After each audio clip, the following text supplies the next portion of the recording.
Saat sedang menunggu persalinan, aku terjatuh dan mengalami pendarahan hebat. Rumah sakit sampai mengeluarkan 6 surat pemberitahuan kondisi kritis, tetapi suamiku, seorang dokter bedah, justru murka, dengan begitu banyak peralatan impor, kamu tidak akan mati. Tangan Rania yang terluka, di dalamnya penuh saraf dan pembuluh darah, bagaimana jika terjadi nekrosis? 3 hari kemudian, dia datang ke bagian kebidanan untuk menjemputku. Satu kalimat dari perawat membuatnya langsung jatuh terduduk. Saat aku terjatuh di depan pintu ruang bersalin, telepon Bima Prakoso kebetulan berhasil dihubungi oleh perawat. Darah mengalir dari sela-sela kakiku hingga membasahi lantai keramik putih. Suara monitor janin menjadi kacau balau. Kepala bagian kebidanan bergegas datang dan berteriak memanggil bantuan untuk penyelamatan. Seorang perawat menekan punggung tanganku untuk memasang infus, sementara tangannya yang lain memegang ponsel dengan gemetar. Dokter Bima. Ibu Dewi Lestari mengalami pendarahan hebat, detak jantung janin sangat lemah. Surat pemberitahuan kondisi kritis pertama membutuhkan tanda tangan keluarga. Namun, dari seberang telepon terdengar suara murka Bima, dengan begitu banyak peralatan impor, dia tidak akan mati. Dia terdengar terengah-engah, seolah baru saja keluar dari ruang operasi lain. Tangan Rania terluka, di dalamnya penuh saraf dan pembuluh darah, bagaimana jika terjadi nekrosis? Kalian di bagian kebidanan begitu banyak orang, kenapa harus aku yang ke sana? Ruang bersalin mendadak hening sejenak, hanya darahku yang terus menetes. Lingkaran mata perawat itu langsung memerah. Kepala bagian berkata dengan tegas, nyalakan pengeras suara, lanjutkan pemberitahuan, catat waktunya. Saat surat pemberitahuan kondisi kritis kedua tiba, aku sudah didorong masuk ke jalur darurat. Lampu-lampu di langit-langit melintas satu persatu di atas kepalaku. Aku melihat ponsel di tangan perawat menyala lagi. Panggilan ke-32, Bima tidak menjawab. Panggilan ke-46, dia akhirnya membalas pesan singkat, jangan membuat masalah. Aku sedang mengoperasi Rania. Anak kita akan baik-baik saja, kamu juga. Aku menatap baris tulisan itu selama 2 detik, tiba-tiba merasa sangat konyol. Aku hamil 39 minggu, terjatuh yang menyebabkan solusio plasenta dan pendarahan hebat. Rumah sakit mengeluarkan 6 surat pemberitahuan kondisi kritis. Suamiku yang seorang dokter bedah, berada di gedung sebelah sedang melakukan bedah mikro untuk memperbaiki tangan Rania Putri yang tergores kaca. Bukannya aku tidak bisa mengerti seorang dokter menyelamatkan nyawa.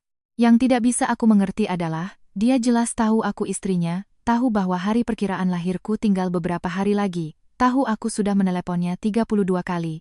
Tetapi dia tetap bersikeras di telepon bahwa aku tidak akan mati. Sama seperti selama 5 tahun terakhir, dia yakin aku tidak akan pergi, tidak akan mengeluh, tidak akan benar-benar menyingkirkannya dari hidupku. Sebelum obat bius disuntikkan ke pembuluh darahku, aku dengan sisa tenaga menarik lengan baju perawat. Ia membungkuk, Ibu Dewi, ada yang ingin Anda katakan? Bibirku kering, suaraku nyaris tak terdengar, ponsel. Perawat itu tertegun sejenak, lalu menyerahkan ponsel ke telapak tanganku. Ujung jariku basah oleh keringat dingin, butuh 3 kali percobaan untuk membuka kuncinya. Aku tidak menelepon Bima lagi. Aku membuka rekaman suara dan menyimpan percakapan tadi. Lalu, aku mengubah kontak darurat dari suami, Bima Prakoso menjadi Arya Wirawan. Terakhir, aku mematikan fitur berbagi lokasi yang telah aktif dengan Bima selama 5 tahun. Saat layar ponsel menjadi gelap, kepala bagian sudah datang membawa surat persetujuan operasi. Aku tidak bisa melihat tulisannya dengan jelas, hanya melihat bekas darahku yang menodai tepi kertas itu dengan garis merah. Ibu Dewi, situasinya sangat berbahaya. Kami akan melakukan yang terbaik untuk menyelamatkan Anda dan bayi Anda. Aku mengangguk. Selama bertahun-tahun, aku selalu berpikir bahwa penderitaan dalam pernikahan bisa dilewati dengan sedikit kesabaran. Bima adalah raja. Bima adalah pahlawan. Bima adalah dokter. Bima menyelamatkan nyawa. Semua orang menasihatiku seperti itu, dan aku pun menasihati diriku sendiri. Tetapi, ketika seseorang diambang kematian, pikirannya menjadi luar biasa jernih. Aku sadar dengan jernih, mulai saat ini, aku tidak akan lagi mencari alasan untuk Bima. 3 hari kemudian, Bima Prakoso akhirnya muncul di bagian kebidanan. Hari itu, dia mengenakan jas dokter yang bersih, membawa termos berwarna merah muda. Wajahnya menunjukkan sedikit kelelahan dan ketidaksabaran. Dia berdiri di depan meja perawat, dengan nada seperti sedang menangani masalah sepele yang tertunda. Dewi Lestari di kamar mana? Saya datang untuk menjemputnya pulang. Suster Yani mengangkat kepalanya dan menatapnya. Dia mengenali Bima. Hampir seluruh rumah sakit mengenalnya. Wakil kepala bedah termuda, masa depan cerah, teknik hebat, dan berpenampilan menarik. Tetapi tatapan Suster Yani sangat dingin. Dia berkata, "Dokter Bima, Anda mau menjemput siapa?" Bima mengerutkan kening. "Istri saya, Dewi Lestari." Suster Yani meletakkan rekam medis di tangannya, dan berkata kata demi kata, "Ibu Dewi mengalami pendarahan hebat 3 hari yang lalu, 6 surat kondisi kritis dikeluarkan. Putri Anda lahir, dan langsung dibawa ke NICU, dirawat intensif selama 72 jam, dan baru pagi ini kondisinya stabil." Wajah Bima langsung pucat. Suster Yani melanjutkan, "Lagi pula, Ibu Dewi sudah menghapus Anda dari daftar kontak darurat dan pihak yang berhak menerima informasi medis. Dia sekarang tidak di bagian kebidanan, tapi di ruang observasi intensif. Anda tidak punya hak untuk menjemputnya." Termos di tangan Bima jatuh ke lantai, isinya tumpah. Dia berpegangan pada meja perawat, bibirnya bergerak-gerak. "Putri." Suster Yani menatapnya. "Benar. Anda baru tahu sekarang?" Lututnya lemas, dan dia langsung terduduk di lantai. "Saat itu, aku sedang melihat dari balik kaca ruang observasi intensif. Arya Wirawan baru saja mengirimkan foto anakku. Bayi mungil itu terbaring di inkubator, dadanya ditempeli kabel monitor, dan di pergelangan tangannya ada gelang identitas tipis. Di kolom nama tertulis, Bunga Pertiwi, tanpa nama keluarga Prakoso." Bima ingin masuk ke ruang observasi intensif, tetapi dihalangi oleh perawat. Dia jarang sekali dihalangi. Sejak dari fakultas kedokteran hingga rumah sakit, orang-orang selalu memberinya jalan. Dosen memuji tangannya yang stabil, keluarga pasien berterima kasih padanya, rekan kerja mengatakan masa depannya tak terbatas. Bahkan aku dulu selalu mengalah pada jadwalnya. Dia piket malam, aku mengantarkan makanan ke rumah sakit. Dia ada operasi dadakan, aku membatalkan janji pemeriksaan kehamilan. Disertasinya kekurangan data, aku yang sedang hamil besar membantunya memeriksa referensi bahasa asing hingga pukul 2 pagi. Seiring waktu, dia mungkin benar-benar mengira keberadaanku hanyalah sistem pendukung logistik yang tidak akan pernah mengeluarkan alarm. Sore itu, dia berdiri di luar pintu kaca. Menahan amarah dan bertanya, "Saya suaminya, kenapa saya tidak boleh masuk?" Suster Yani mengeluarkan lembar otorisasi rekam medis. Setelah sadar, pasien sendiri yang mengonfirmasi bahwa pihak yang berhak menerima informasi medis adalah Arya Wirawan. Kondisinya saat ini tidak stabil dan butuh istirahat. "Dokter Bima, Anda lebih tahu dari siapapun bahwa keinginan pasien adalah prioritas." Wajah Bima memucat. Dia mengalihkan pandangannya melewati Suster Yani dan menatapku. Aku berbaring di ranjang, luka di perutku terasa seperti terbakar, punggung tanganku penuh bekas suntikan. Pendarahan pasca melahirkan membuatku pucat seperti kertas. Tapi aku tidak memejamkan mata, juga tidak menghindarinya. Kami saling menatap melalui jendela kaca. Dia yang pertama bicara. Suaranya teredam oleh pintu. "Dewi, jangan membuat masalah." Aku tidak bicara. Arya, yang duduk di samping tempat tidurku, menyodorkan gelas air ke bibirku. Dia adalah teman sekamarku di universitas, sekarang seorang staf ahli di bagian manajemen sistem informasi rumah sakit ini. Hari itu, saat menerima telepon perawat, dia sedang rapat di rumah sakit lain dan langsung melesat dengan mobilnya. Tiba tepat sebelum surat kondisi kritis keempat ditandatangani. Saat menandatangani, tangannya gemetar, tetapi dia tidak menangis. Dia hanya bertanya kepada kepala bagian, "Tolong selamatkan ibunya, dan tolong usahakan yang terbaik juga untuk anaknya."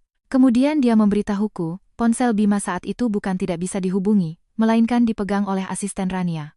Bima tahu aku dalam bahaya dan sedang diselamatkan. Dia hanya memilih untuk percaya pada ucapan Rania, "Mas Bima, Mbak Dewi kan di bagian kebidanan, peralatannya begitu bagus, tidak akan ada apa-apa. Tanganku ini nanti masih harus main piano, masih harus untuk peragaan. Aku tidak boleh cacat." Rania bukan pasien biasa. Dia adalah perwakilan proyek dari PT Medika Jaya Nusantara, perusahaan alat kesehatan, dan juga mitra kerja sama proyek bedah mikro yang paling dihargai Bima saat ini. Setengah dari data teknis untuk peralatan perbaikan saraf baru yang didatangkan rumah sakit adalah hasil kerja kerasku membantunya merapikan. Karena sebelum menikah, aku pernah bekerja di bidang evaluasi kepatuhan alat kesehatan, mengerti dokumen berbahasa Inggris, dan paham alur kontrol klinis. Namun, Bima selalu mengatakan kepada semua orang bahwa itu semua adalah hasil kerjanya lembur semalaman. Aku tidak pernah membongkarnya. Aku pikir, Antara suami istri tidak perlu perhitungan. Sekarang aku berpikir, satu-satunya orang yang tidak pernah perhitungan adalah aku. Malamnya, Bima datang lagi. Kali ini, dia menggunakan nada bicara yang berbeda. Dewi, aku tahu kamu merasa dirugikan. Dia berdiri di luar pintu, suaranya merendah. Waktu itu kondisi Rania memang darurat. Saraf dan pembuluh darah di tangannya sangat rumit. Sebagai dokter bedah, aku tidak bisa mengabaikannya. Di pihakmu, ada tim kebidanan, aku pikir. Aku memotongnya. Kamu pikir aku tidak akan mati? Jakunnya bergerak. Bukan itu maksudku. Aku menatapnya, luka di perutku terasa nyeri berdenyut-denyut, tetapi hatiku anehnya tenang. 6 surat kondisi kritis itu, apa kamu mendengarnya? Dia terdiam. Anak kita masuk NICU, apa kamu tahu? Dia masih terdiam. Bima, saat kamu menyelamatkan Rania, apa ada sedetik pun kamu berpikir bahwa aku juga keluarga pasienmu? Dia akhirnya mengerutkan kening, seolah dipaksa ke posisi yang tidak nyaman. Dewi, aku sudah sangat lelah. Bisakah kamu tidak menggunakan tindakan dokter menyelamatkan nyawa untuk menghakimiku? Aku tersenyum sedikit. Bukan senyum sinis atau mengejek, hanya tiba-tiba mengerti bahwa sebagian orang selamanya bisa membungkus pilihan mereka sebagai etika profesi, sementara menganggap nyawa orang lain sebagai pemerasan emosional.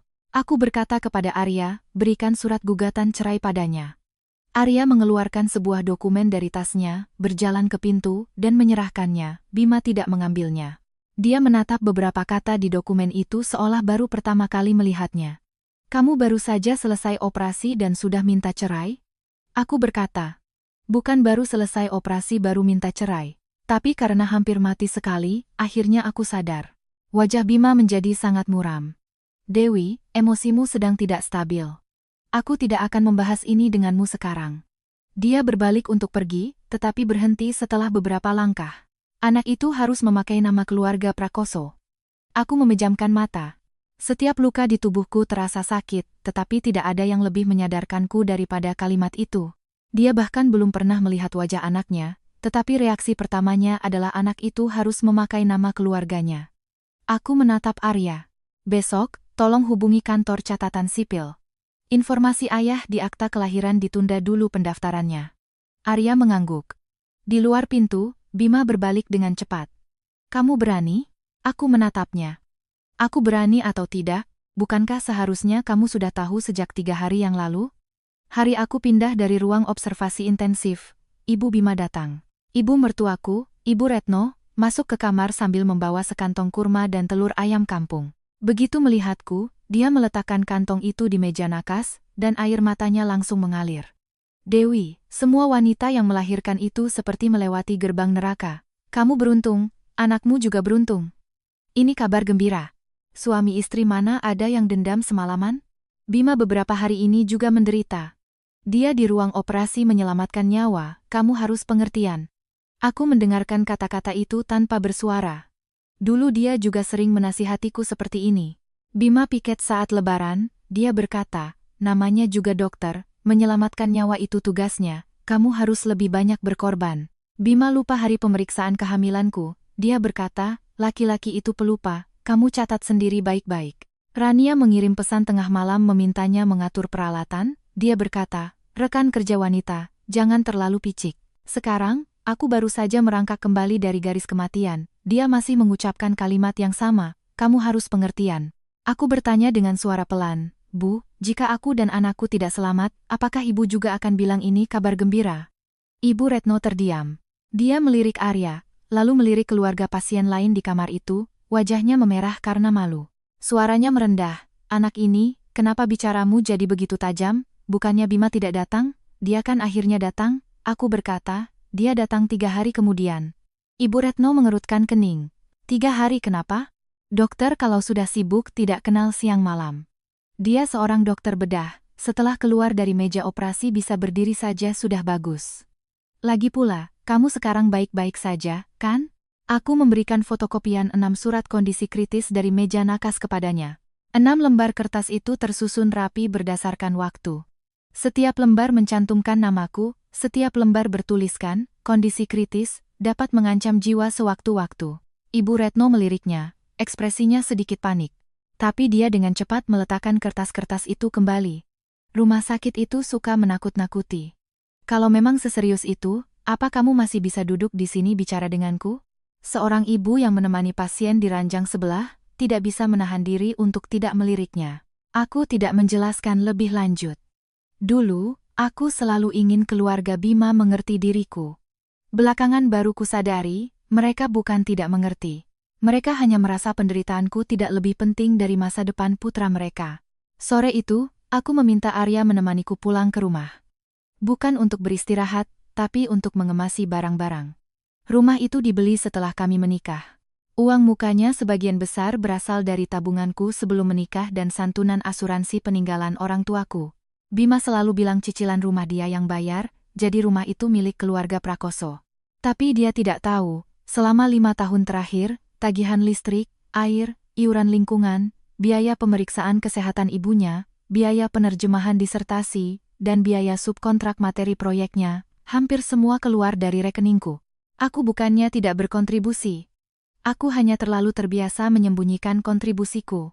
Saat Arya membantuku masuk, di ruang tamu masih ada tempat tidur bayi. Pagar tempat tidur berwarna merah muda dan putih itu sudah kucuci 3 kali dengan tanganku sendiri. Di lemari kecil di sebelahnya, ada tumpukan baju bayi yang sudah dilipat rapi berdasarkan bulan. Barang yang dibeli Bima sangat sedikit. Satu-satunya boneka kelinci adalah hadiah dari Rania.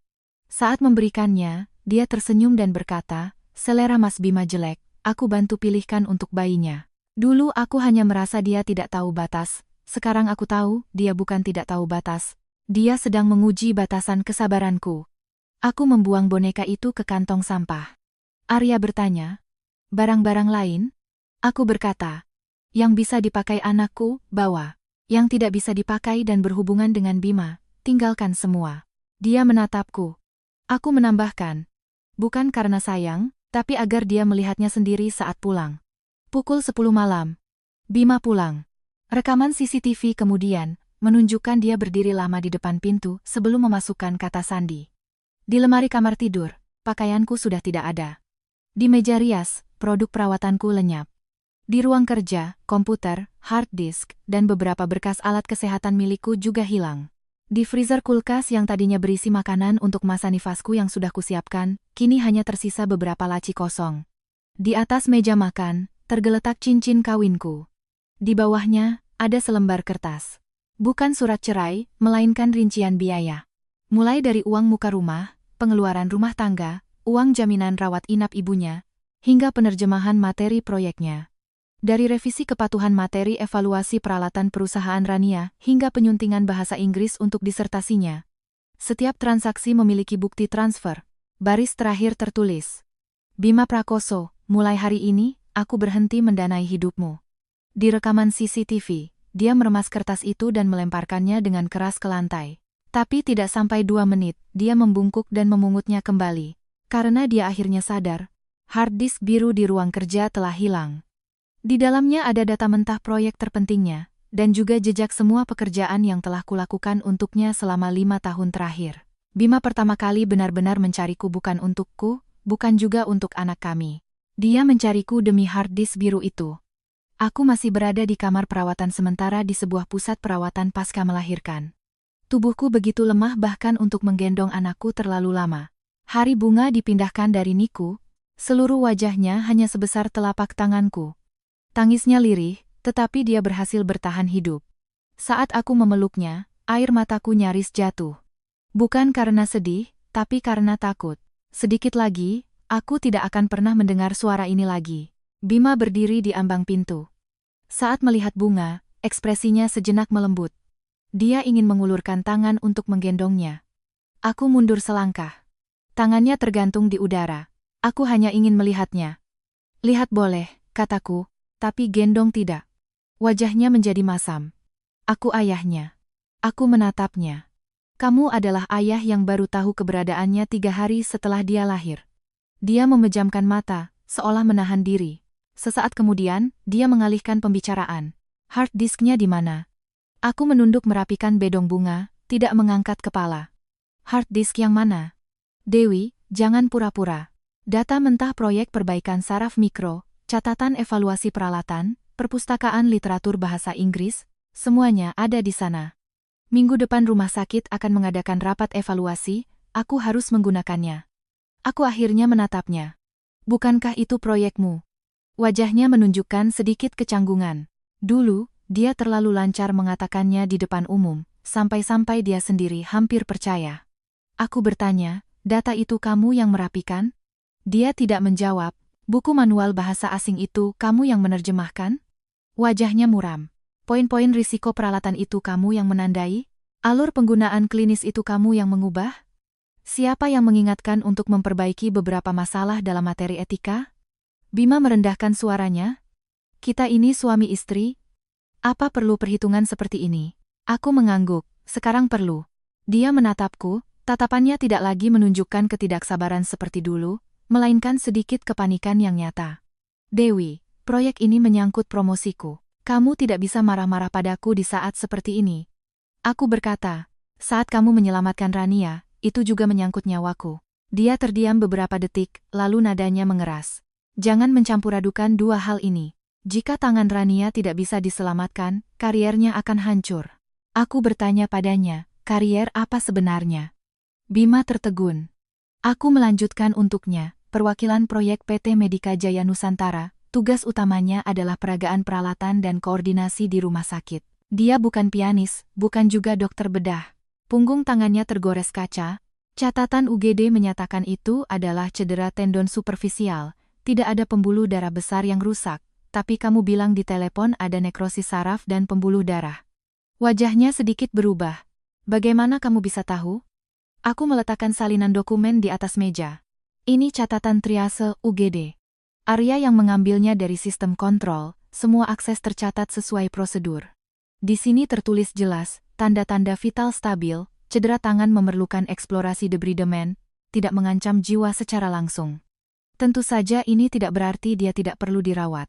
Tapi ini berarti apa yang kamu katakan padaku, bahwa dia akan cacat, itu dilebih-lebihkan sejak awal.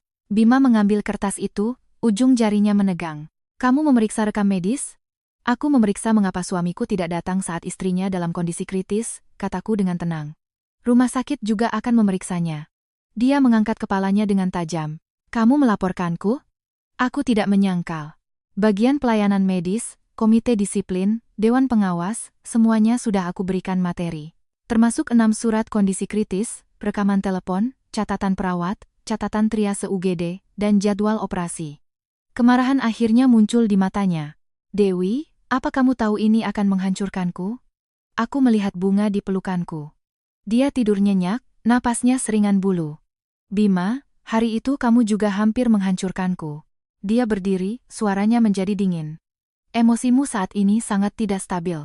Aku akan mengajukan permohonan untuk bertemu anak, dan juga meminta dokter untuk mengevaluasi kondisi psikologis pasca melahirkanmu. Aku mengangkat mata menatapnya. Inilah Bima. Ketika dia tidak bisa membujuk, tidak bisa mendapatkan, tidak bisa mengendalikan, dia tidak akan introspeksi diri lebih dulu. Dia akan mencari alat yang bisa menekanku. Aku meletakkan ponsel di atas meja dan menekan tombol putar. Dalam rekaman itu, suaranya terdengar sangat jelas. Dengan begitu banyak peralatan impor, kamu tidak akan mati. Tangan Rania yang terluka, di dalamnya penuh saraf dan pembuluh darah, bagaimana jika terjadi nekrosis, ruangan menjadi sunyi. Wajah Bima pucat pasi. Aku mematikan rekaman itu. Kamu bisa mengajukan evaluasi. Aku juga akan memberikan rekaman ini kepada lembaga penilai. Dia menatapku lama sekali. Akhirnya, dia berbalik dan pergi. Saat pintu tertutup, seluruh kekuatanku seolah terkuras, aku hampir tidak bisa memeluk bunga. Arya segera mengambil alih anak itu. Dia berbisik. Tadi kamu sangat tegar. Aku bersandar di bantal, luka di perutku sakit hingga berkeringat dingin. Aku tidak tegar, kataku. Aku hanya tidak boleh jatuh lagi. Serangan balik Bima datang lebih cepat dari yang kuduga. Hari ketiga, sebuah unggahan muncul di sebuah forum online lokal. Judulnya sangat menusuk. Dokter bedah menyelamatkan pasien, malah dilaporkan oleh istri yang depresi pasca melahirkan hingga karirnya hancur. Betapa sulitnya menjadi keluarga dokter. Unggahan itu tidak menyebut nama, tetapi informasinya cukup jelas untuk dikenali. Wakil kepala bedah muda, istri sedang menunggu persalinan, perwakilan proyek wanita mengalami cedera tangan, istri karena suami tidak sempat menemaninya melahirkan menjadi emosional dan melakukan pelaporan jahat. Kolom komentar dengan cepat menjadi ramai. Ada yang bilang, apa salahnya dokter menyelamatkan nyawa? Ada yang bilang, ibu pasca melahirkan emosinya memang tidak stabil. Ada yang bilang, istrinya tidak mengerti situasi, pantas saja suaminya tidak mau pulang. Ada juga yang menempelkan foto tangan Rania yang diperban. Dalam foto itu, wajahnya pucat, matanya berkaca-kaca, dengan tulisan, "Aku hanya tidak ingin karena cederaku, karier seorang dokter hancur." Aku melihat kalimat itu dan perutku terasa mual. Dia sangat cerdas. Dia tidak langsung memakiku, hanya menempatkan dirinya di posisi paling tidak bersalah. Dengan begitu, semua orang yang membelanya akan secara otomatis membentukku menjadi istri yang tidak pengertian, penghambat, dan gila pasca melahirkan. Bima mengirimiku pesan, tarik laporannya, unggahan itu akan kuminta Rania hapus. Aku membalas. Jadi unggahan itu ada hubungannya dengan dia? Beberapa menit kemudian dia baru membalas. Dia hanya merasa dirugikan. Aku menatap layar ponsel lama sekali, tiba-tiba teringat saat pertama kali bertemu Rania di tahun kedua pernikahan kami. Waktu itu dia baru pulang dari luar kota, mengenakan setelan krem, berdiri di depan pintu kantor Bima, sambil tersenyum memanggilnya Mas Bima. Saat Bima memperkenalkanku, dia hanya bilang, "Istriku, Dewi." Rania menatap perutku yang belum terlalu buncit dan menghela napas pelan. "Mbak Dewi beruntung sekali, bisa tenang di rumah. Tidak seperti aku, proyek menumpuk, tanpa Mas Bima tidak akan jalan." Kalimat itu terdengar seperti lelucon, aku tidak menanggapinya waktu itu.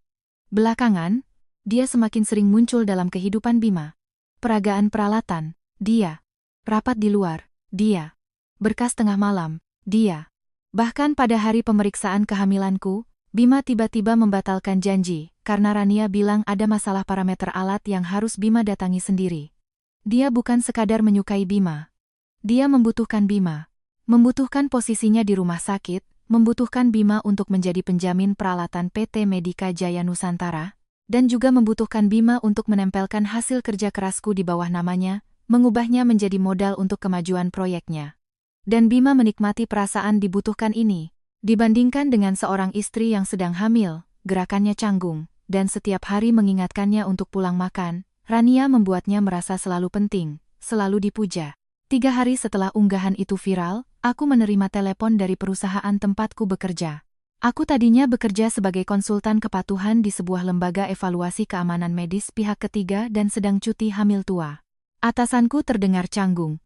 Mengatakan bahwa ada laporan dari pihak rumah sakit bahwa aku menggunakan hubungan profesionalku untuk mengintervensi sengketa internal rumah sakit, dan berharap aku untuk sementara waktu menangguhkan keterlibatan dalam beberapa proyek kerjasama. Aku mendengarkan dan perlahan mengepalkan tanganku. Inilah harganya. Aku tahu perlawanan ini tidak akan tanpa konsekuensi, tetapi aku tidak menyangka pukulan pertama datang begitu cepat. Malam itu, Bunga menangis selama 2 jam karena kolik. Lukaku belum sembuh total, menggendongnya berjalan setengah ruangan saja sudah membuatku berkeringat. Arya sedang piket malam, aku hanya bisa duduk di tepi tempat tidur, menepuk-nepuk punggungnya sambil menatap lampu jalan di luar jendela. Pada saat itu, aku memang sempat merasa lemah. Jika aku menarik laporan, apakah pekerjaanku bisa diselamatkan? Jika aku tidak berjuang, setidaknya aku bisa tenang merawat anak. Tapi tangisan Bunga terus terasa di dadaku. Aku menunduk menatapnya, teringat selang-selang di tubuhnya saat baru lahir, teringat kalimat Bima di telepon, "Kamu tidak akan mati." Aku tiba-tiba mengerti, aku tidak hanya memperjuangkan masa lalu. Aku sedang memperjuangkan sebuah batasan untuk diriku dan anakku di masa depan. Keesokan harinya, aku tidak menarik laporan itu. Aku menyimpan semua komentar di unggahan, foto Rania, waktu publikasi, dan tangkapan layar pesan dari Bima, lalu menyusunnya menjadi sebuah kronologi. Kemudian, aku menghubungi bagian pelayanan medis rumah sakit. "Saya bersedia bekerja sama dalam investigasi," kataku, "tetapi saya ingin mengajukan permohonan untuk mendapatkan catatan triase UGD lengkap, catatan jadwal operasi, catatan pemberitahuan telepon internal, serta pemeriksaan, apakah ada perlakuan prioritas yang tidak sesuai prosedur selama perawatan Rania." Orang dari bagian pelayanan medis terdiam beberapa detik. "Ibu Dewi, prosedur ini cukup rumit." "Saya tahu," kataku. "Saya pernah melakukan evaluasi kepatuhan. Saya juga tahu materi mana yang bisa diminta dan mana yang memerlukan tim investigasi internal untuk diperiksa. Saya tidak meminta pelanggaran prosedur untuk saya. Tapi tolong simpan bukti-bukti itu sesuai hukum untuk mencegah adanya perubahan." Nada bicara pihak seberang akhirnya berubah. Anda khawatir ada yang mengubah catatan? Aku menatap folder cadangan hard disk biru di layar komputerku. Saya bukan hanya khawatir. Karena baru pagi itu, Arya memberitahuku bahwa ada seseorang yang mencoba menghubungi bagian IT untuk mengubah keterangan catatan panggilan internal Bima hari itu menjadi keluarga tidak dapat dihubungi.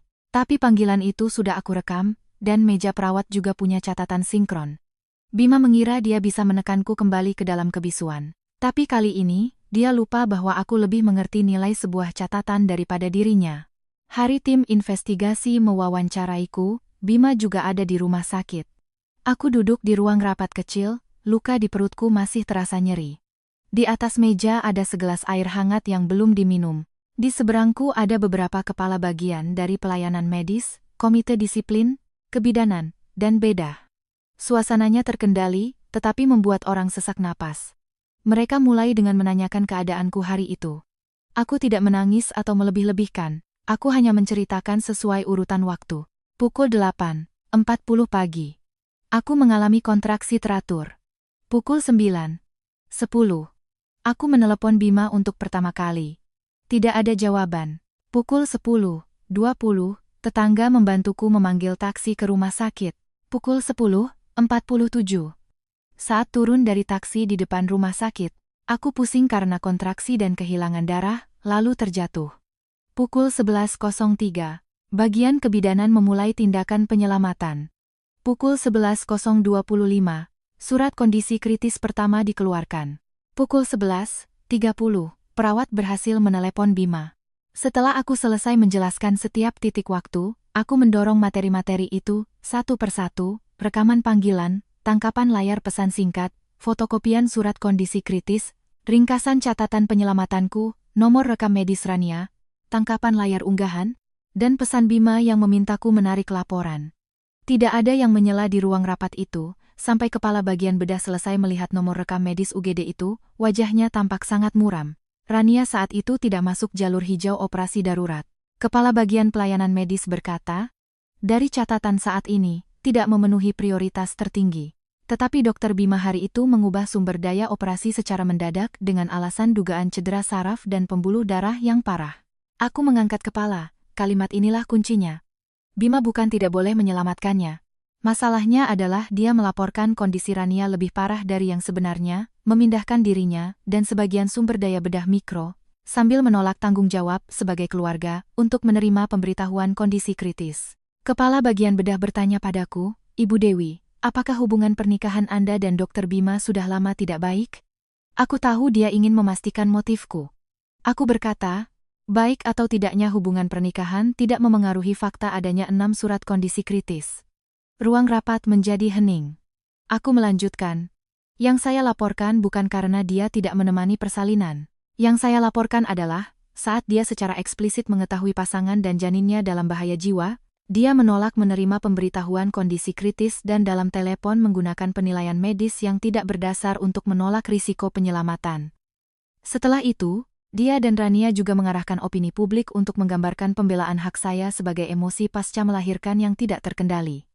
Setelah mengucapkan ini, punggungku sudah basah oleh keringat. Arya, yang duduk di kursi pendengar, memberiku selembar tisu. Tiba-tiba terdengar langkah kaki di luar, Bima mendorong pintu masuk, wajahnya sangat tidak enak dilihat. Saya bisa jelaskan. Kepala bagian pelayanan medis mengerutkan kening. Dokter Bima, belum waktunya Anda diwawancara. Bima menatapku sekilas. Ada beberapa hal yang dia tidak mengerti. Cedera tangan Rania hari itu memang rumit. Penilaian saya didasarkan pada pengalaman profesional. Mengenai Dewi, dia selalu salah paham terhadap Rania, dan setelah hamil emosinya menjadi sensitif. Materi ini tidak bisa hanya didengar dari satu pihak. Kalimatnya diucapkan dengan sangat tenang. Tidak seperti seorang suami, lebih seperti seorang dokter yang siap membedah, akurat, dingin, dan kejam. Aku mengambil ponselku dan memutar rekaman kedua. Rekaman ini bukan telepon, melainkan kalimat yang dia ucapkan di depan pintu pusat perawatan pasca melahirkan. Emosimu saat ini sangat tidak stabil. Aku akan mengajukan permohonan untuk bertemu anak dan juga meminta dokter untuk mengevaluasi kondisi psikologis pasca melahirkanmu. Suasana di ruang rapat berubah. Aku menatap Bima. Anda sudah lebih dari sekali menggunakan emosi pasca melahirkan untuk menolak saya. Sekarang Anda menggunakan kata-kata yang sama untuk menolak bukti saya. Wajah Bima memucat. Dia mungkin tidak menyangka hari itu aku juga merekamnya. Bukan karena aku licik, tetapi karena aku akhirnya mengerti, seseorang yang terbiasa mendefinisikanmu sebagai tidak pengertian suatu hari, akan menggunakan definisi itu untuk menghancurkanmu. Kepala bagian pelayanan medis meminta Bima keluar dulu. Dia berdiri diam, lalu tiba-tiba berbalik ke arahku, suaranya sangat rendah. Dewi, apa kamu benar-benar mau membawa masalah ini sampai sejauh ini? Aku menatapnya. Kamulah yang membawa masalah ini sampai sejauh ini. Kilatan kebencian yang aneh melintas di matanya. Malam itu, aku menerima pemberitahuan mediasi pragugatan dari pengadilan. Bima mengajukan permohonan mediasi sengketa perceraian, sekaligus menuntut hak asuh bersama atas anak, dan memohon evaluasi terhadap kondisi psikologis pasca melahirkanku. Dia akhirnya bergerak, bukan karena dia menginginkan bunga, tapi karena dia tahu anak adalah titik terlemahku saat ini.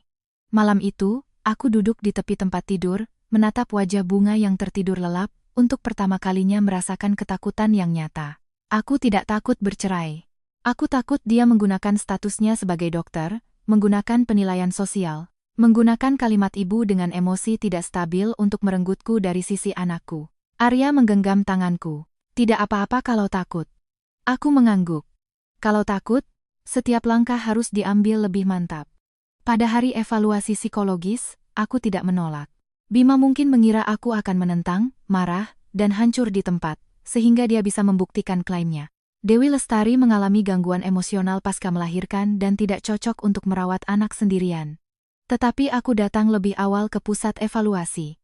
Aku membawa catatan pemeriksaan pasca melahirkan, catatan perawatan, catatan pemberian makan bunga, jadwal tidurku, serta surat keterangan pendampingan dari Arya dan perawat pusat perawatan. Dokter penilai bertanya, menurut Anda, apakah kondisi Anda saat ini baik? Aku berkata, tidak baik. Dia menatapku. Aku melanjutkan. Saya mengalami pendarahan hebat, penyelamatan darurat, anak saya masuk NICU, dan trauma pernikahan yang berat. Saya akan sulit tidur, merasa takut, dan gemetar saat mendengar suara ambulans. Tapi saya tahu apa yang saya alami dan sedang menerima bantuan. Saya bisa merawat anak saya dan bersedia melakukan pemeriksaan sesuai anjuran dokter. Tatapan dokter penilai menjadi lebih lembut. Anda tidak takut kalimat ini akan dimanfaatkan oleh pihak lawan? Aku berkata, takut. Tapi saya tidak ingin berpura-pura tidak pernah terluka hanya untuk menang. Pada saat itu, aku tiba-tiba merasa sangat jernih. Dulu di sisi Bima, aku selalu berusaha membuktikan bahwa aku baik-baik saja. Dia terlambat, tidak apa-apa. Dia membatalkan janji, tidak apa-apa. Rania mengirim pesan tengah malam, tidak apa-apa. Ibu mertua menganggapku seperti pembantu, tidak apa-apa. Aku hamil dan masih harus membantunya merapikan data, tidak apa-apa. Sekarang aku akhirnya bisa mengakui. Aku punya perasaan. Aku bisa merasakan sakit, aku bisa merasa takut, aku butuh bantuan. Ini tidak berarti aku tidak waras. Hasil evaluasi keluar dengan cepat. Reaksi trauma pasca melahirkan terlihat jelas, disarankan dukungan psikologis berkelanjutan. Kesadaran kognitif jernih, kemampuan merawat stabil. Tidak ada bukti yang mendukung pembatasan hak asuh. Ketika Bima melihat hasilnya, wajahnya sangat masam. Dalam mediasi, pengacaranya untuk pertama kalinya tidak seagresif di awal. Aku tidak menyewa pengacara hebat. Yang menemaniku adalah seorang konsultan hukum dari Lembaga Bantuan Hukum Perempuan, bernama Ibu Laras. Dia tidak banyak bicara, tetapi setiap kalimatnya tepat sasaran. Bima berkata, saya hanya ingin berpartisipasi dalam pertumbuhan anak. Ibu Laras bertanya, 3 hari setelah anak lahir, Anda di mana? Dia terdiam. Pengacara Bima berkata, Pak Bima adalah seorang dokter, saat itu sedang menyelamatkan pasien. Ibu Laras mendorong surat-surat kondisi kritis. Itu tidak menghalanginya untuk menerima informasi kondisi kritis pasangannya. Bima akhirnya tidak tahan. Sudah saya bilang, waktu itu penilaian saya dia tidak akan dalam bahaya jiwa. Aku menatapnya. Anda dari seberang telepon menilai seorang ibu hamil dengan solusio plasenta dan pendarahan hebat tidak akan dalam bahaya jiwa, dia terdiam. Ibu Laras mengeluarkan materi lain. Selain itu, Pak Bima secara tidak benar mengarahkan opini publik di internet, menyebut pihak wanita melakukan pelaporan jahat yang menyebabkan proyek kerja pihak wanita ditangguhkan. Kami akan mempertahankan hak untuk menuntut pencemaran nama baik secara terpisah. Bima menatapku dengan tajam. Kamu bahkan mau menghitung ini? Aku berkata, semua yang pernah kamu lakukan, akan aku hitung. Mediasi tidak mencapai hasil. 2. Saat keluar dari ruang mediasi, Bima mengejarku. Dewi, haruskah kita sampai ke pengadilan? Aku berhenti. Ini pertama kalinya dia memanggilku Dewi, bukan Dewi Lestari. Dulu aku akan luluh karena kelembutan seperti ini, sekarang tidak lagi. Dia menatapku, matanya menunjukkan kelelahan dan kegelisahan yang terlambat datang. Aku akui hari itu caraku menanganinya tidak baik. Tapi kamu juga tahu profesi dokter ini, seringkali kita tidak punya pilihan. Kamu memperbesar masalah ini tidak baik untukku, juga tidak baik untuk anak. Aku bertanya, apakah baik untuk Rania? Dia mengerutkan kening. Jangan selalu mengaitkannya. Kenapa tidak bisa? Aku menatapnya. Bukankah unggahan itu dia yang buat? Bukankah catatan UGD itu miliknya? Bukankah proyek PT Medika Jaya Nusantara itu dia yang bertanggung jawab? Bukankah kamu mengubah jadwal peralatan dan ruang operasi demi dia? Ekspresi Bima perlahan menjadi muram. Kamu menyelidiki cukup banyak. Masih belum cukup, kataku. Karena aku masih punya satu kartu yang belum aku keluarkan.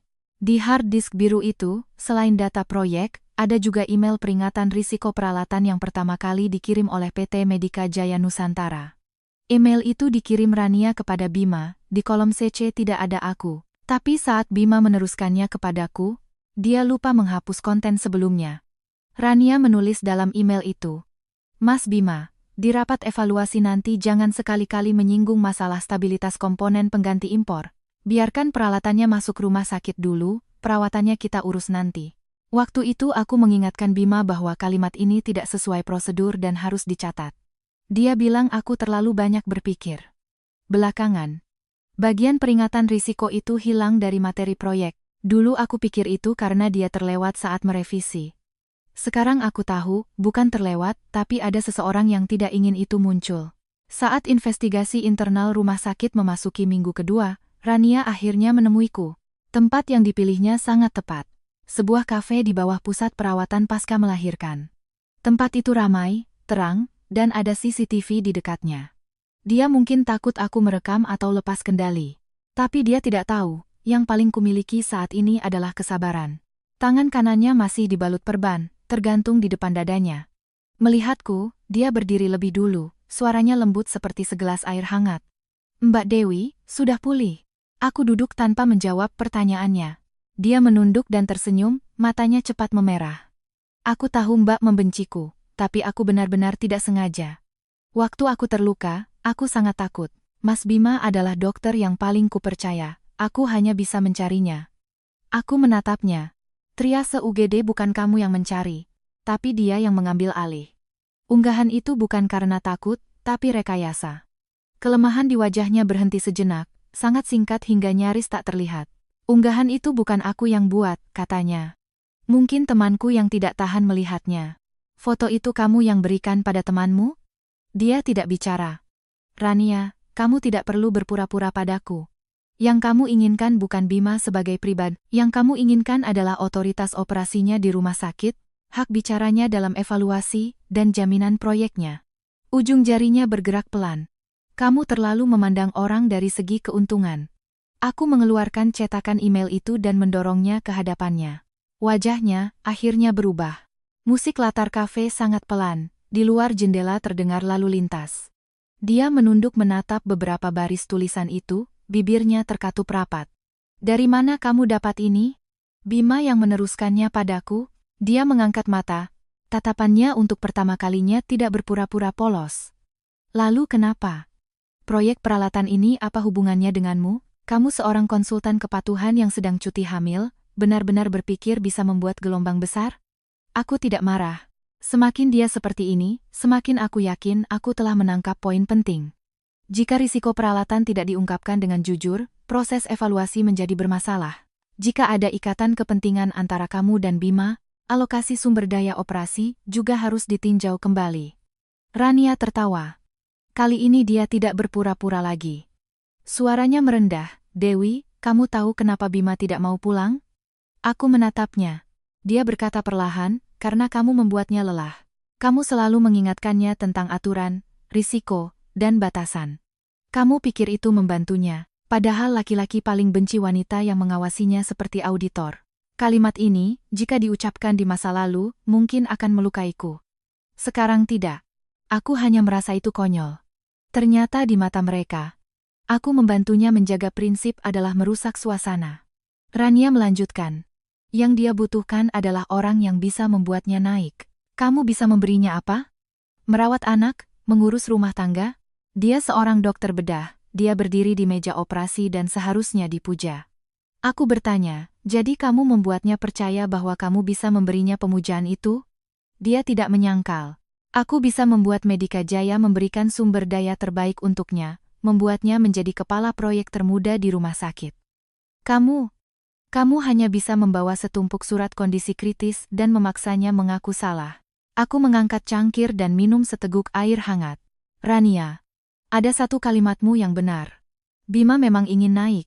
Dia menatapku. Aku meletakkan cangkir itu. Tapi dia lupa. Orang yang ingin naik paling takut pijakan di bawah kakinya kosong. Aku berdiri untuk pergi. Di belakangku, dia berkata dengan suara rendah, kamu pikir rumah sakit akan meninggalkan seorang dokter dengan masa depan cerah demi kamu? Kamu terlalu naif. Aku tidak menoleh. Setelah kembali ke atas, aku mengirim email materi tambahan ke bagian pelayanan medis. Lampirannya termasuk email risiko peralatan itu, versi opini kepatuhan yang pernah aku ubah, perbandingan perbedaan versi yang akhirnya diajukan Bima, serta beberapa kronologi komunikasi pribadi antara Rania dan Bima selama periode proyek. Setelah email berhasil terkirim, aku menatap layar lama sekali. Langkah ini, setelah diambil, masalahnya tidak lagi sekadar perselingkuhan dalam pernikahan. Ini akan melibatkan proyek, rumah sakit, perusahaan, dan karier yang paling dihargai Bima. Aku juga akan terseret, karena dalam materi itu ada jejak bantuanku untuk Bima. Seseorang akan bertanya, jika kamu sudah tahu risikonya sejak awal, kenapa baru sekarang bicara? Jawabannya tidak enak didengar. Karena aku dulu juga pernah berkompromi dalam pernikahan. Aku juga berpikir cukup dengan mengingatkan, berpikir dia akan mendengarkan, berpikir kami adalah satu keluarga. Sekarang, aku harus membayar harga atas kebisuan di masa lalu. Malam itu, rumah sakit menangguhkan kualifikasi Bima untuk berpartisipasi dalam evaluasi proyek perbaikan saraf mikro. Proyek PT Medika Jaya Nusantara juga ditangguhkan sementara. Saat Bima menelepon, aku baru saja menidurkan Bunga. Aku mengangkatnya. Suaranya sangat rendah, seperti menahan badai. Dewi, kamu menyerahkan email itu? Ya. Apa kamu tahu apa akibatnya? Dia terdiam beberapa detik, lalu tiba-tiba tertawa. Sekarang kamu puas? Proyekku dihentikan, perusahaan Rania diperiksa, pekerjaanmu juga tidak akan bisa kembali. Kita bertiga tidak ada yang akan baik-baik saja. Aku memeluk ponsel sambil menatap Bunga yang tertidur lelap di boks bayi. Salah, kataku. Bukan 3 orang. Napasnya tertahan. Ada juga aku dan anakku, yang hampir kalian tinggalkan bersama. Setelah proyeknya ditangguhkan, Bima mulai sering muncul di bawah pusat perawatan. Dia tidak lagi memaksa masuk atau berteriak. Dia belajar menunggu. Terkadang membawa sebuket bunga, terkadang perlengkapan bayi, terkadang hanya berdiri di samping mobil sambil merokok. Para perawat dari awalnya tegang, lama-lama menjadi terbiasa. Setiap kali ada yang memberitahuku, aku hanya bilang, biarkan saja. Dia menunggu bukan agar aku berubah pikiran. Dia menunggu agar hatiku luluh. Tapi keluluhan hatiku sudah habis bersama 6 surat kondisi kritis itu. Saat Bunga berusia 1 bulan, aku memotretnya. Di foto itu, dia mengenakan baju terusan kuning muda, matanya masih belum terbuka lebar, tapi dia menggenggam jari kelingkingku erat. Bima entah dari mana melihatnya dan mengirim pesan, 1 bulan. Aku ingin melihatnya. Aku membalas, sesuai kesepakatan mediasi, waktu kunjungan 30 menit, didampingi Arya. Dia cepat membalas, aku ayahnya, bukan narapidana.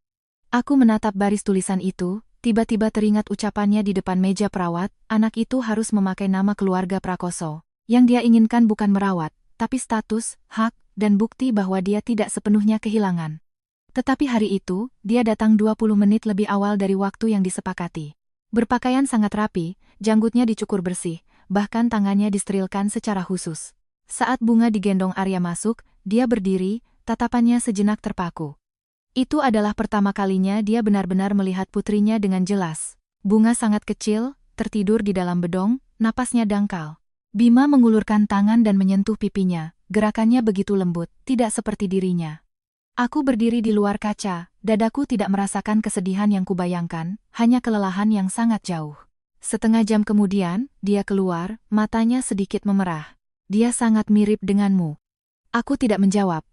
Dia menambahkan, Dewi, aku bukannya tidak mencintai anak kita. Aku hanya. Hari itu kamu hanya memilih Rania, aku menyelesaikan kalimatnya. Wajahnya menegang. Setelah lama, dia berkata dengan suara rendah, aku ditipu olehnya. Kalimat itu akhirnya datang. Aku menatapnya, tiba-tiba merasa ironis. Penyesalan seorang pria selalu harus mendorong tanggung jawab ke wanita lain agar dirinya tidak terlihat terlalu buruk. Dia melebih-lebihkan cederanya. Dia bilang tangannya akan cacat. Dia bilang jika proyek berhenti, aku akan hancur. Suara Bima serak. Dia juga bilang padaku kamu selalu meremehkan keluargaku, dan setelah hamil ingin mengikatku dengan anak. Waktu itu terlalu lelah, tidak berpikir jernih. Bima, aku memotongnya, Rania menipumu bukan berarti kamu tidak punya pilihan. Dia menatapku, aku berkata kata demi kata, telepon itu kamu yang angkat, kata-kata itu kamu yang ucapkan, tidak datang selama 3 hari itu kamu yang lakukan. Dia tidak menodongkan pistol ke kepalamu untuk menyuruhmu bilang aku tidak akan mati. Tatapannya perlahan meredup. Saat itu, aku tahu dia mungkin benar-benar mulai menyesal. Tapi penyesalannya tidak murni. Dia kehilangan proyek, kehilangan karier, kehilangan perawatan di rumah, kehilangan momen pertama kelahiran anaknya. Dia akhirnya melihat nilaiku, bukan karena tiba-tiba mencintaiku, tapi karena hidupnya mulai berlubang. Setelah mediasi gagal, kasus beralih ke litigasi formal. Bima tidak mau menandatangani surat cerai. Dia mengajukan hak asuh bersama, dan menuntut agar rumah dibagi rata sebagai harta bersama, serta tidak mengakui rincian pengeluaran selama pernikahan yang aku ajukan. Dia bahkan menulis dalam materinya bahwa aku dalam jangka panjang tidak memiliki penghasilan tetap, sebagian besar bergantung padanya. Melihat baris tulisan itu, aku tertawa. Ibu Laras bertanya, marah? Aku menggeleng. Tidak marah. Justru bagus. Sebelum sidang resmi, aku merapikan 3 boks penuh materi. Bukti transfer tabungan pranikah ke uang muka rumah, catatan pembayaran pengeluaran rumah tangga bersama setelah menikah, korespondensi email layanan kepatuhan yang kuberikan untuk proyek Bima, notulen rapat di mana dia berkali-kali menggunakan materi yang kurapikan, dan bukti pembayaran rawat inap, pemeriksaan, serta obat-obatan ibunya yang kubayarkan. Hal-hal ini, dulu adalah detail kehidupan yang tidak ingin kuperhitungkan. Sekarang, mereka semua adalah fakta. Pada hari sidang, Ibu Bima juga datang. Dia duduk di barisan penonton, menatapku dengan pandangan penuh dendam dan panik. Dia mungkin mengira aku akan mempertimbangkan hubungan lama dan tidak akan membawa semua perhitungan ini ke meja hijau. Tapi aku tidak akan lagi. Hakim bertanya apakah aku bersedia mediasi. Aku berkata, bersedia bercerai. Tidak bersedia mengorbankan keamanan anak dan hak-hak sah saya demi perdamaian semu. Bima menatapku, bibirnya terkatup rapat. Selama persidangan, Ibu Laras mengajukan materi satu persatu. Pengacara Bima beberapa kali mencoba mengalihkan fokus ke pihak pria sibuk bekerja dan pihak wanita emosional, tetapi selalu dipotong oleh hakim. Faktanya terlalu jelas. Seorang ibu hamil tua mengalami pendarahan hebat, 6 kali surat kondisi kritis, suami mengetahui dengan jelas tetapi menolak datang. Seorang anak lahir dan masuk NICU, ayahnya baru tahu 3 hari kemudian. Seorang ibu yang setelah melahirkan menanggung sebagian besar pengeluaran dan evaluasi psikologisnya, membuktikan kemampuannya untuk merawat secara stabil. Bima duduk di sana, untuk pertama kalinya, tidak ada retorika yang bisa membantunya. Saat sidang selesai, dia memanggilku di koridor. Dewi. Benar-benar tidak ada kemungkinan lagi? Aku berhenti, tetapi tidak menoleh. Tidak ada. Demi Bunga juga tidak bisa. Aku berbalik menatapnya. Demi Bunga, justru lebih tidak bisa. Hasil investigasi rumah sakit keluar tepat pada hari ke-46 setelah Bunga lahir. Aku menerima pesan dari Arya saat sedang mengganti popok Bunga. Dia menendang-nendangkan kakinya yang kurus, tangisnya kuat. Tirai di pusat perawatan tersibak angin, sinar matahari jatuh di telapak kakinya, sangat hangat. Arya hanya mengirim beberapa kata. Hasilnya sudah keluar. Mau ke rumah sakit? Aku kembali bukan untuk melihat Bima dipermalukan. Aku kembali untuk mendengar dengan telingaku sendiri bahwa 6 surat kondisi kritis itu diakui. Rumah sakit mengadakan rapat pengumuman internal. Lingkupnya tidak besar, tetapi para kepala bagian terkait hadir. Karena menyangkut privasi pasien, aku tidak berbicara di depan umum, hanya sebagai pelapor mendengarkan hasil penanganan. Kepala bagian pelayanan medis membacanya dengan lambat. Bima Prakoso. Selama masa penyelamatan kritis pasangannya, Dewi Lestari, meskipun telah menerima pemberitahuan kondisi kritis dengan jelas, tidak menjalankan tanggung jawab komunikasi keluarga yang diperlukan, dan dalam telepon memberikan penilaian yang menenangkan namun tidak berdasar, serta bersifat menolak, yang menimbulkan dampak buruk. Dalam proses penanganan cedera tangan Rania Putri, terdapat prioritas penanganan yang tidak tepat, deskripsi kondisi yang tidak akurat, dan masalah ketidaksesuaian prosedur dalam koordinasi sumber daya. Dalam materi proyek peralatan perbaikan saraf mikro, terdapat pengungkapan peringatan risiko yang tidak memadai dan penjelasan hubungan kepentingan yang tidak lengkap. Proyek ditangguhkan untuk ditinjau ulang. Bima Prakoso ditangguhkan dari jabatannya sebagai penanggung jawab tim bedah terkait, dibatalkan dari pencalonan penghargaan dan promosi tahun ini, diwajibkan mengikuti pelatihan etika dan komunikasi internal, serta akan diperiksa lebih lanjut oleh otoritas yang lebih tinggi, untuk kemungkinan pelanggaran disiplin dan aturan. Penanggung jawab proyek PT Medika Jaya Nusantara, Rania Putri, dibatalkan kualifikasi koordinasi rawat inapnya oleh rumah sakit dan kerjasama terkait masuk dalam tahap peninjauan ulang. Setiap kalimat diucapkan dengan sangat terkendali, tetapi setiap kalimat seperti paku yang menancap kembali pada kebenaran yang pernah mereka kaburkan. Bima duduk di sisi lain ruang rapat, seluruh tubuhnya seolah kehilangan tulang. Rania tidak datang. Dia hanya menugaskan bagian hukum perusahaannya untuk menyerahkan surat penjelasan yang menyalahkan semua masalah pada kesalahan komunikasi dan tekanan kemajuan proyek. Tapi catatan obrolan, email, dan rekam medisnya dengan Bima ada di sana. Tidak bisa ditutupi hanya dengan satu kata kesalahan. Setelah pengumuman selesai, kepala bagian bedah menghampiriku. Dia terdiam sejenak, lalu berkata, "Ibu Dewi, maafkan saya."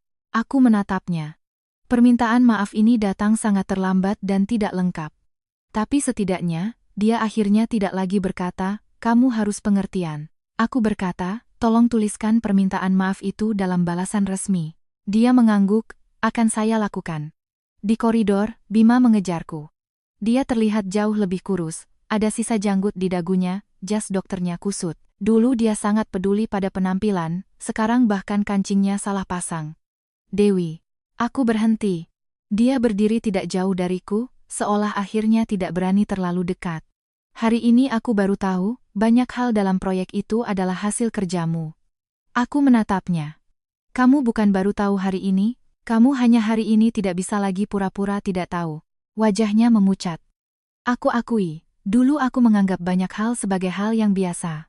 Aku pikir kamu di rumah bersantai, aku pikir kamu membantuku itu sudah seharusnya, aku pikir kamu tidak akan benar-benar pergi.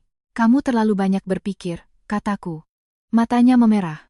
Aku sudah melihat catatan penyelamatan Bunga. Saat dia lahir, skor Apgarnya sangat rendah. Dokter bilang, jika sedikit lebih lambat, dia tidak melanjutkan. Aku menyelesaikan kalimatnya untuknya.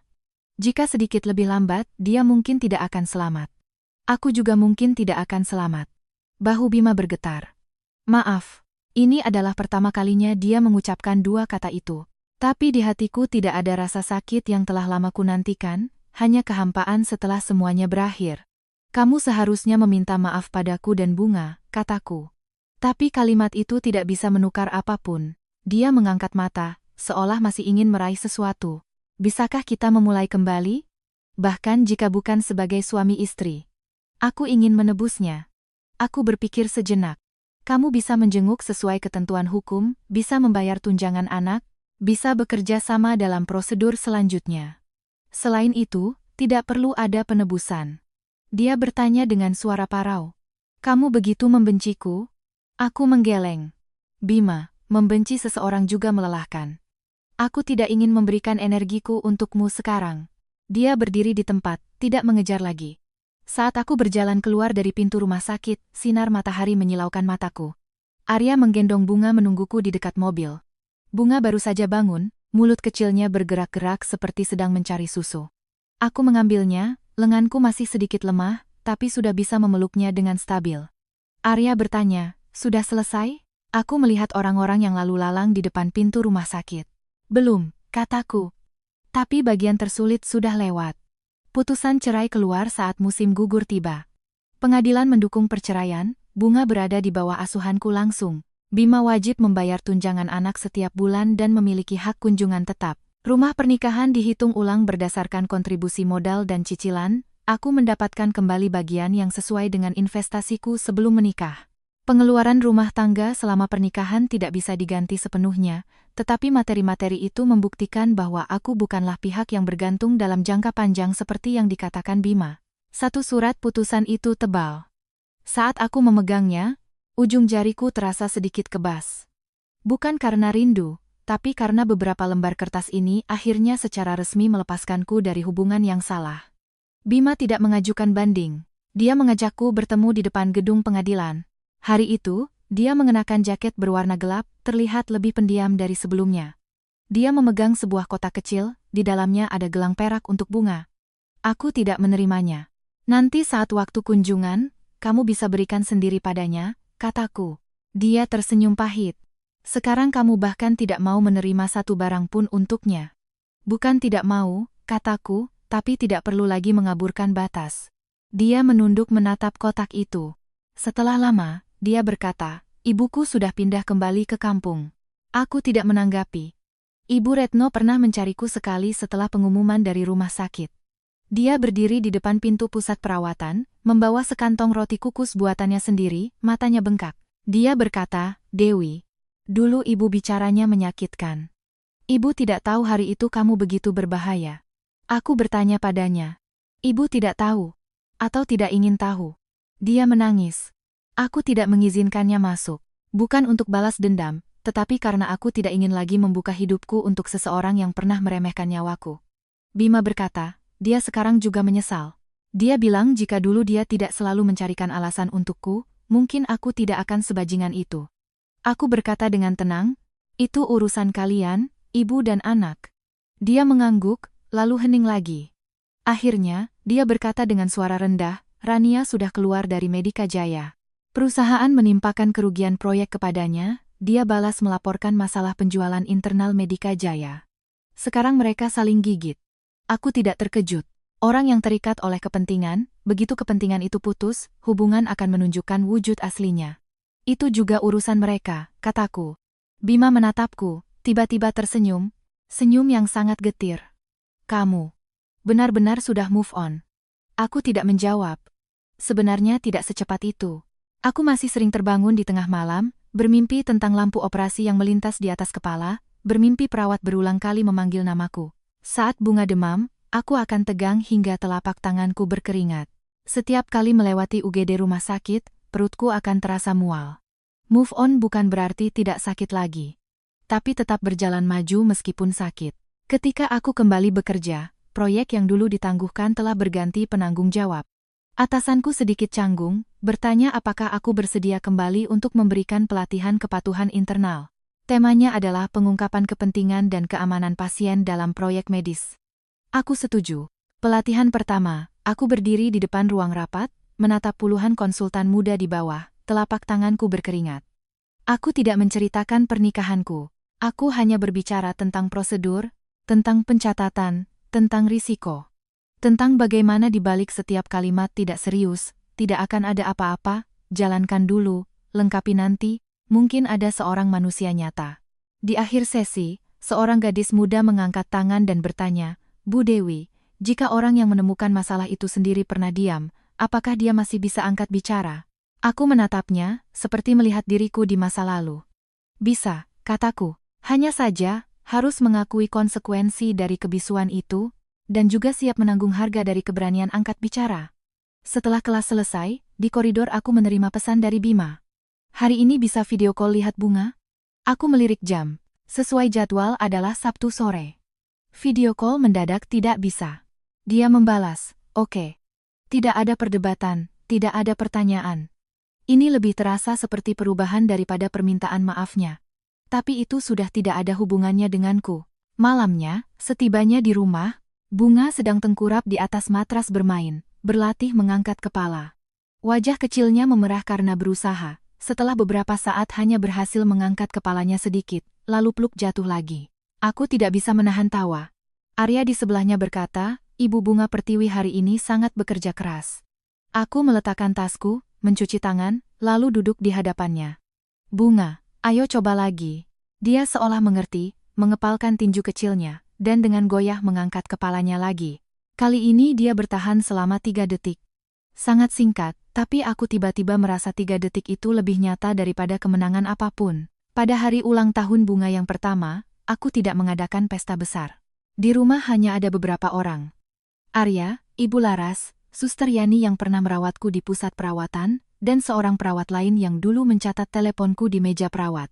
Perawat itu sekarang dipindahkan ke tim peningkatan kualitas kebidanan. Dia memberitahuku bahwa rumah sakit kemudian mengubah prosedur pemberitahuan keluarga pasien kritis. Jika kontak darurat menolak menerima informasi, harus ada eskalasi pencatatan dan aktivasi mekanisme kontak cadangan, tidak lagi membiarkan sikap dingin satu orang menghambat seluruh rantai komunikasi. Saat dia mengatakan itu, Bunga sedang memegang sepotong labu kukus dan memasukkannya ke mulut, wajahnya penuh dengan makanan. Aku menatapnya, hatiku sangat tenang. Beberapa luka tidak bisa dihapus, tetapi jika itu bisa mendorong sedikit perubahan, setidaknya membuktikan bahwa penderitaan itu tidak ditelan sia-sia. Bima datang sore harinya sesuai jadwal kunjungan. Dia tidak masuk ke dalam rumah, hanya menemani Bunga selama 1 jam di ruang aktivitas anak-anak di lantai bawah. Aku duduk tidak jauh, mengawasinya dengan canggung memegang buku cerita, dengan canggung membujuk anak, dengan canggung belajar melembutkan suaranya. Bunga tidak akrab dengannya. Setelah bermain sebentar dia berbalik mencariku.